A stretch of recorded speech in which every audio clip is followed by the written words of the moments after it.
What's up, everybody? It's G-Dad coming to you from Lake Eufaula. I want to share something with you, so y'all hang 3 minutes to 4 minutes on that. So check this out. This is Good Time Charlie, y'all. This is my favorite lure. That's what I call him, Good Time Charlie. He's actually one of the first ones I've ever airbrushed. He's nothing more really than just an OCS 2.5 square bill or crankbait, and but he's got a good little color pattern on it.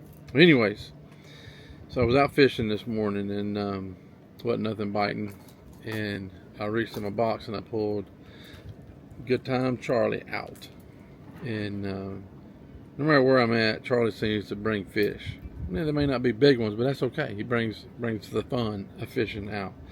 And he's been with me on Lake Wedowee, West Point, Snake River, Lake Eufaula. Been there a couple times,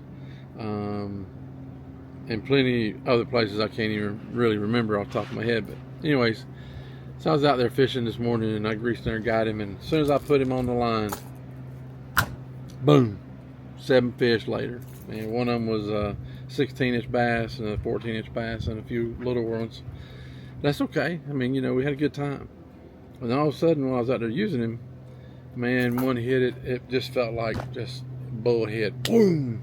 I went and set the hook, snapped the line, and I thought, oh God, man, I just lost Charlie. For about 30 seconds, I was sitting there grieving hard because I was thinking about all the good times that Charlie has brought.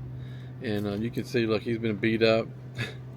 Man, he's been banged on the dock. He's been caught in trees, and he's been caught in the mouth of fishes. And while I was sitting there going through that, all of a sudden I looked, and this bass jumped up out of the water, probably 10 feet, 12 feet from me. And I seen something fly out of his mouth, and it hit the top of the water. It was Charlie. Charlie didn't come back, man. I got so excited. I run over and retrieved him and tied him back on. I looked at him and I said, Charlie, we ain't gonna let these fish punk you out, brother. We're gonna go out one more time. So I cast it about 3 times, and I'd be John Brown if that joker didn't get a striper. So now on his record, he has a 2.5 pound bass, 2 to 3 pound channel cat, pan sized crappie, and now a nice little striper to go along in his record book of catches. But you know, the important thing about it is, I was thinking about this. The scripture came to me, and I was thinking about, let me read it to you. Luke 15:24 said, for my son was dead and is alive again. He was lost and now he's found.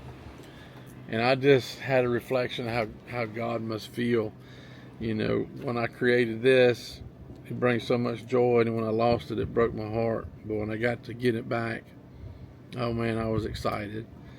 And he caught one more fish, and I'm gonna retire him. I'm not gonna put him out there. I want to save him for the memories. And but you know, God's that way. When we walk with him and we get out there in the world a little bit, we get tangled up in what's going on underneath.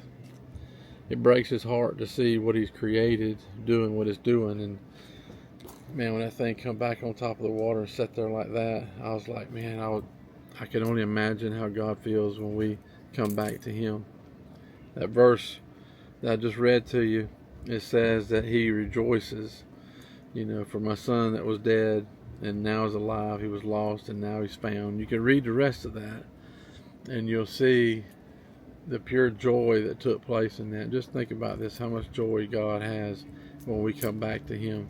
Even though this was a lure, this was the best Bible lesson this morning I could have in a long, long time. So from G-Dad, Lake Eufaula, and old Charlie before he goes up on the wall, just wants to tell you bye. Keep living. Go after it.